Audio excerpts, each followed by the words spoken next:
Belacan diproses dalam sebuah kilang yang dipenuhi dengan najis tikus. Keadaan premis yang menjijikkan itu menimbulkan persoalan mengenai status logo halal yang dipamerkan pada setiap produk. Sebuah kilang memproses belacan yang beroperasi hampir 5 tahun tanpa lesen dengan berselindung di sebalik kilang Gaharu di Mak Manding itu. Kalau kita tengok ada 3 produk yang dikeluarkan oleh satu syarikat menggunakan satu siji halal okey. Dan berdasarkan dengan pemeriksaan yang kita lakukan dari sudut kebersihan memang tidak selayaknya mendapat siji halal. Itu antara penemuan mengejutkan di sebuah kilang belacan yang disyaki menggunakan logo halal palsu untuk meyakinkan pembeli walaupun memproses makanan itu dalam keadaan menjijikkan.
Gentlemen, may I have your attention, please? The show starts in 10, 9, 8, 7, 6, 5, 4, 3, 2, 1, go. Kotor dan jijik, kata-kata yang sesuai untuk diungkapkan setelah melihat keadaan sebuah kilang memproses belacan di Pulau Pinang. Kawasan yang kotor serta terdapat banyak najis tikus dan lalat di sekitar tempat pemprosesan belacan. Malahan, kelihatan juga anjing-anjing liar yang berkeliaran di sekitar kawasan mereka menjalankan kerja. Kami juga menerima beberapa aduan dan mendapati bahawa proses pembuatan belacan di situ tidak mengikut standard yang telah ditetapkan. Kilang ini menjalankan proses pengeringan belacan di kawasan terbuka dan terdedah terutamanya kepada anjing-anjing liar yang berkeliaran di kawasan berkenaan. Kilang tersebut hanya menggunakan pelapik sebagai alas di atas lantai yang kotor. Di samping itu, pihak berkuasa turut mendapati belacan yang telah diproses dibiarkan terdedah tanpa penutup di dalam kilang menyebabkan belacan-belacan tersebut dihurumi lalat dan terdedah kepada habuk kotor di kilang tersebut. Semasa siasatan dijalankan, pihak berkuasa juga mendapati terdapat najis-najis tikus di belakang bekas mereka meletakkan belacan. Selain itu, produk yang dihasilkan daripada kilang tersebut juga diragui status halalnya. Hal ini kerana pihak berkuasa menjumpai pelbagai jenama kotak belacan di dalam stor premis tersebut. Ini menunjukkan bahawa pemilik premis itu telah meniru jenama produk belacan yang lain dengan menggunakan pelbagai jenis jenama kotak pembungkusan bagi membungkus belacan mereka. Hasil siasatan mendapati bahawa premis terbabit telah memasukkan status halal mereka sejak 5 tahun yang lepas kerana mereka menggunakan logo halal yang terdapat di kotak pembungkusan tiruan mereka. Semasa siasatan dijalankan, pihak berkuasa mendapati pekerja-pekerja di premis terbabit tidak mematuhi SOP pemakaian di tempat kerja. Mereka tidak memakai apron dan juga sarung tangan semasa menjalankan tugas serta tidak memakai kasut bertutup. Sebaliknya, hanya memakai slipper. Sehubungan dengan itu, pihak berkuasa telah mengeluarkan kompaun individu kepada mereka yang terlibat dan juga mengarahkan supaya kilang pemprosesan belacan tersebut ditutup serta-merta dalam tempoh 14 hari bagi menjalankan proses pembersihan. Pemilik premis berkenaan juga akan disoal siasat mengikut Akta Makanan 1983. Selamat pagi Cik Siti. Saya ASP Divya dari Balai Polis Datuk Keramat telah menerima pelbagai aduan mengenai kilang memproses belacan ini.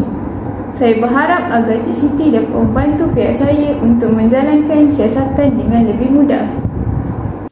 Tapi Puan, saya memang tak tahu apa-apa mengenai kilang ni. Cik Siti, kilang ini sudah bertapak selama 15 tahun. Cik Siti selaku orang yang sudah lama menetap dan bekerja di kawasan ini sudah tentu mempunyai banyak info. Permis ini sangat kotor, para pekerja tidak mematuhi etika pemakaian dan aktiviti memproses belacan berada dalam keadaan yang sangat tidak memuaskan. Bagaimanakah perkara ini semua boleh terjadi dan di manakah lesen yang membenarkan kilang ini beroperasi?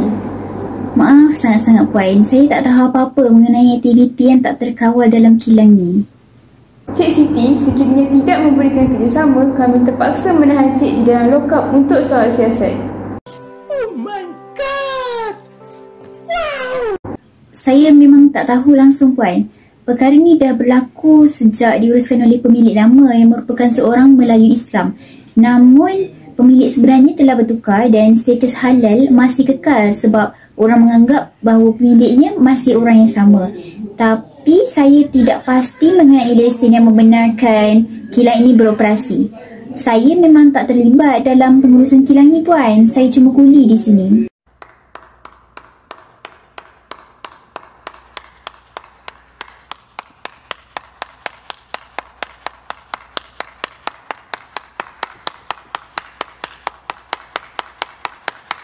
Cik Siti sepatutnya memberitahu info yang sebenar kepada kami dari awal lagi supaya masalah ini dapat diselesaikan dengan cepat. Apapun, terima kasih atas kerjasama Cik Siti. Saya harap selepas ini Cik Siti lebih peka dengan aktiviti yang dijalankan di tempat kerja. Sama-sama Puan. Tapi saya tak tahu apa-apa mengenai prosedur dan kriteria mengenai sijil halal dan etika pemakaian pekerja. Wait a minute. Who are you? Mengenai perkara tersebut, Cik Siti seharusnya bertanyakan kepada organisasi yang bertanggungjawab, contohnya JAKIM, yang berperanan dalam menilai dan memberikan sijil halal kepada suatu premis pemprosesan makanan. Oh, boleh tak Tuan jelaskan perkara tersebut sebab saya sememangnya keliru.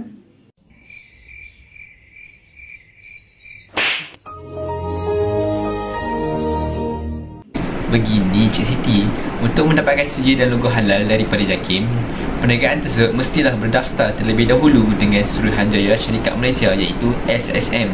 Kemudian, JAKIM akan menentukan kategori yang sesuai untuk sijil halal yang dipohon berdasarkan kod syarikat di SSM. Jadi, penting untuk peniaga pastikan kod syarikat selari dengan operasi perniagaan. Selain itu, peniaga perlu memiliki lesen atau kelulusan dari pihak berkuasa tempatan iaitu PTB. Mereka perlu beroperasi sepenuhnya sekurang-kurangnya 3 bulan sebelum membuat permohonan sijil halal. Perniagaan tersebut mestilah mengeluarkan atau mengendalikan produk yang halal sahaja.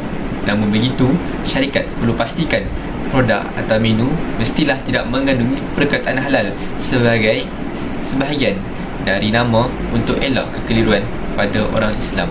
Oh, okey. Saya dah faham pasal prosedur nak dapatkan sijil halal ni.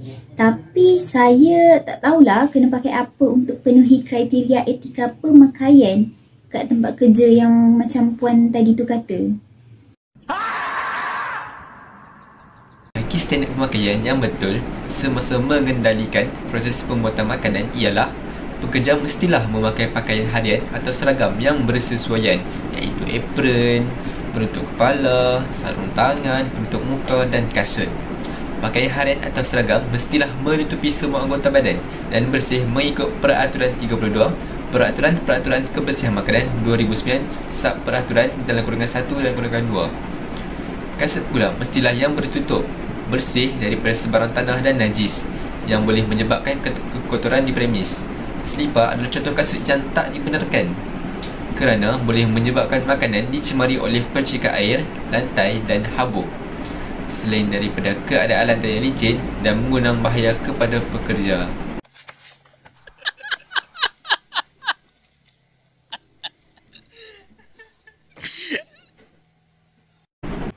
Terima kasih Tuan atas penerangan yang panjang lebar ni. Saya pasti akan mengambil tibar daripada kejadian yang telah berlaku ni. Baiklah Cik Siti, sama-sama.